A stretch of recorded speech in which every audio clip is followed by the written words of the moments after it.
material que nós vamos preparar agora tem como objetivo auxiliar os candidatos ao concurso na área de Polícia Militar ou Corpo de Bombeiros. O material é direcionado para os concursos da Polícia Militar do Estado do Ceará, bem como para o Corpo de Bombeiros Militar do Estado do Ceará, sendo que essas aulas permitem que o candidato se prepare tanto para o concurso em nível médio, que é o concurso para soldado da Polícia Militar ou soldado do Corpo de Bombeiros, bem como em nível superior, que seria o concurso direto para oficial da Polícia Militar ou oficial do Corpo de Bombeiros. Antes de nós iniciarmos o conteúdo, é interessante que nós tracemos algumas metas. Este material é um material quase que exclusivo, não existe material neste formato no mercado direcionado exclusivamente para o concurso da Polícia Militar ou do Corpo de Bombeiros. Sendo assim, para que nós tenhamos o objetivo alcançado, nós temos que selecionar um material de estudo muito bem selecionado, temos que evitar materiais comentados, temos que evitar materiais gabaritados, porque esses materiais muitas vezes trazem o gabarito errado. Desta forma, o objetivo deste material é direcionar o aluno, o candidato, para que ele possa se preparar para o concurso da Polícia Militar ou Corpo de Bombeiros. A gente vai fazer a introdução. O nosso material tem por objetivo estudar duas leis, o Código Disciplinar da Polícia Militar do Ceará e do Corpo de Bombeiros, bem como o estatuto dessas duas corporações, dos militares estaduais do Ceará. Nós vamos iniciar justamente pelo Código Disciplinar, que é o primeiro conteúdo que é cobrado nesses 4 concursos que nós mencionamos. O artigo 1º do Código Disciplinar diz o seguinte: esta lei institui o Código Disciplinar da Polícia Militar do Ceará e do Corpo de Bombeiros Militar do Estado do Ceará. Essas duas corporações são as duas corporações militares estaduais. Quando se fala nos militares estaduais, temos que ter cuidado para não confundir com os militares federais, que são os servidores militares do Exército, da Marinha e da Aeronáutica. Então essa lei só vai tratar dos militares estaduais do Ceará. Corporações militares estaduais organizadas com base na hierarquia e na disciplina. Os dois pilares da instituição militar são justamente a hierarquia e a disciplina, que nós vamos decifrar e mostrar o que é cada uma delas. Muitas vezes o candidato acaba se confundindo com o conceito de hierarquia e com o conceito de disciplina, achando que a hierarquia é a obediência às leis e achando que a disciplina é a ordenação progressiva. Na verdade, os conceitos estão invertidos. O que é a ordenação progressiva da autoridade é a hierarquia. E a disciplina é a aceitação, o acatamento dessas ordens, leis e também de todos os regulamentos das corporações militares. Dispõe sobre o comportamento ético dos militares estaduais e estabelece os procedimentos para apuração da responsabilidade administrativa e disciplinar dos militares estaduais. Quando eu estou dando aula a respeito desse assunto em sala de aula, eu costumo dizer para os alunos que alguns até vão desistir de fazer o concurso, antes que a gente comece o estatuto, até porque o Código Disciplinar vai tratar mais dos deveres, das obrigações dos militares. Então você não vai ver muita coisa boa em relação ao Código Disciplinar. Quando chega lá no estatuto é que você passa a ver os direitos, as prerrogativas e as demais situações dos militares estaduais. Então, como a gente vê aqui, o principal objetivo do Código Disciplinar é tratar sobre o comportamento ético desse militar, bem como é esse código que vai dizer de que maneira o militar poderá ser punido quando diz respeito a essas regras, bem como ele vai dizer como será processado esta punição. A punição hoje só pode ser aplicada se for seguir o ritual previsto no Código. Antigamente, o policial ou bombeiro militar era punido quase que automaticamente, sem o direito à ampla defesa e contraditório, que já são previstos desde a Constituição de 1988. Com essa lei de 2003, passou-se a respeitar mais a questão da ampla defesa do contraditório, justamente através desses procedimentos administrativos disciplinares. São dados neles a ampla defesa do contraditório para que o policial ou o bombeiro militar possam se defender das acusações que lhe estão sendo feitas. Então, hoje, o policial militar e o bombeiro militar têm sim o direito à ampla defesa e contraditório, coisa que não existia antigamente. Vamos começar diferenciando a hierarquia e a disciplina, certo? Hierarquia nada mais é do que a divisão dos cargos com a consequente divisão da responsabilidade. E falando em Polícia Militar ou em Corpo de Bombeiros Militar do Ceará, nós temos a hierarquia dividida em duas classes. A gente tem a classe dos oficiais e a classe das praças. Muito embora seja uma polícia só, um corpo de bombeiro só, a gente tem essas duas carreiras que você pode seguir. Se você entra como soldado, você vai seguir a carreira de praça. Se você entra como oficial, se você entra como aluno do CFO, você vai seguir a carreira de oficiais. Então, na hierarquia, a gente tem a seguinte divisão. Lá em cima da pirâmide hierárquica, a gente tem o coronel. Logicamente que o posto maior de coronel, mas a hierarquia vai culminar no governador do estado, que é o chefe supremo dessas organizações militares estaduais. Mas falando em postos da corporação, em cargos da corporação, a gente tem o coronel como maior posto, abaixo o tenente-coronel, o major, o capitão e o primeiro-tenente. Esses são os oficiais da corporação. Quando se fala em oficiais, eu vou ter que estar falando em um desses aqui, o tenente, o capitão, o major, o tenente-coronel e o coronel.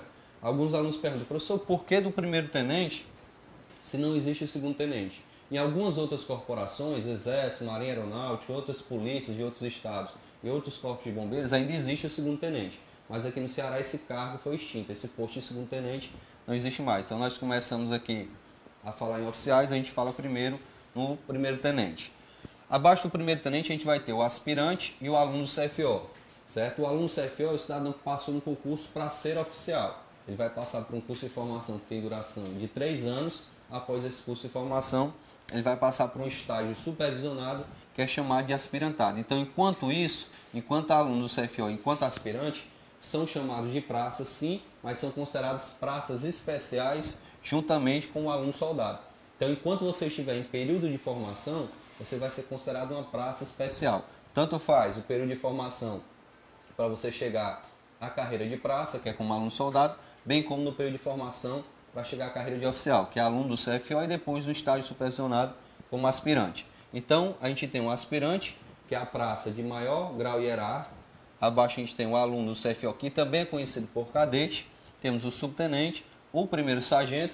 Aí vem a mesma pergunta. Se tem o primeiro tenente, por que tem o primeiro sargento também e não tem os demais, o segundo ou terceiro?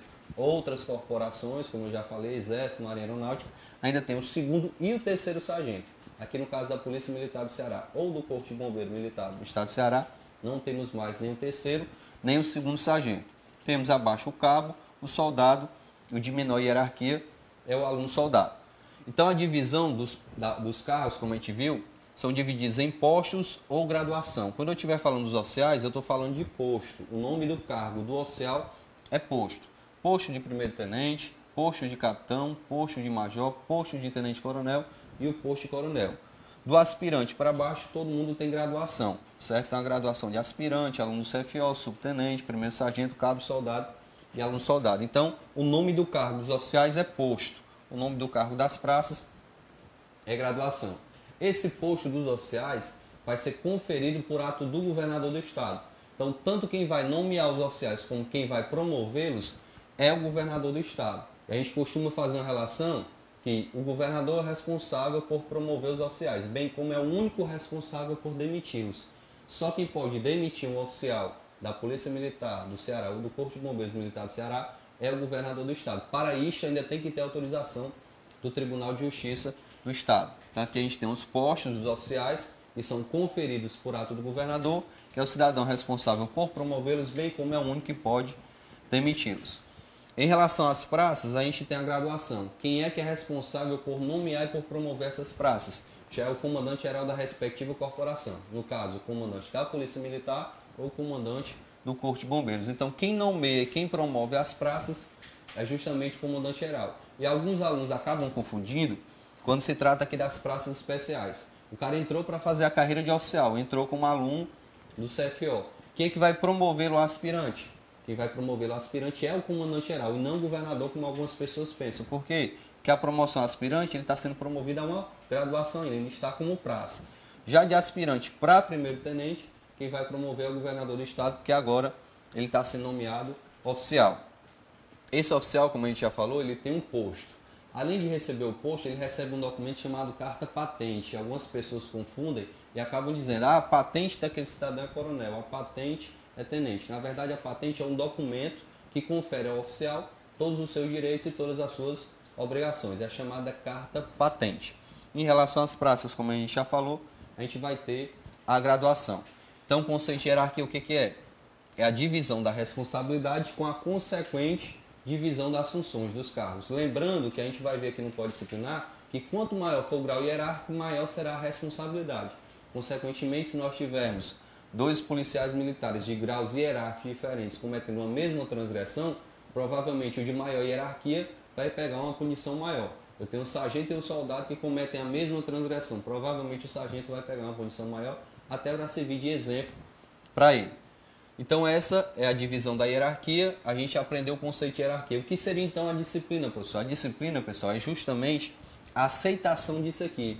É o sargento saber que se o capitão der uma determinação, ele vai ter que cumprir essa determinação, desde que a determinação seja uma determinação legal. Então, a disciplina é a aceitação, é o acatamento justamente da hierarquia, bem como a aceitação e acatamento das leis, das normas, dos regulamentos e de tudo que o cidadão estiver sujeito. Então, essa daqui é a hierarquia, sendo que o cargo dos oficiais é o posto, como nós já vimos, conferido por ato do governador do estado. O cargo das praças é a graduação que vai ser conferida pelo comandante-geral.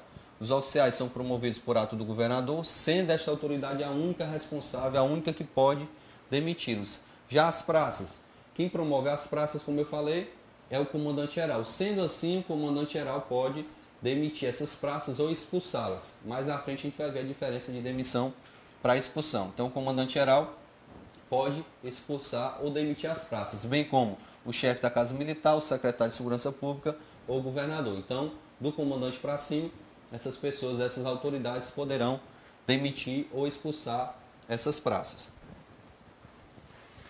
Se a gente der uma pulada lá para o artigo 9º, a gente encontra o conceito de disciplina. O artigo 9º diz o seguinte: a disciplina militar é o exato cumprimento dos deveres do militar estadual, traduzindo-se na rigorosa observância e acatamento integral das leis, regulamentos, normas e ordens por parte de todos e de cada integrante da corporação militar. Então, como nós falamos, a questão da disciplina está intimamente ligada à hierarquia, sendo que a disciplina é justamente a aceitação, o acatamento integral de todas as leis, de todas as ordens e de todos os regulamentos. Professor, quando o senhor fala todas as ordens, inclusive as ordens ilegais, lógico que não. As ordens ilegais não devem ser acatadas, não devem ser cumpridas, porque se o subordinado aceita e cumpre uma ordem ilegal, ele vai estar sendo responsabilizado junto com o superior hierárquico.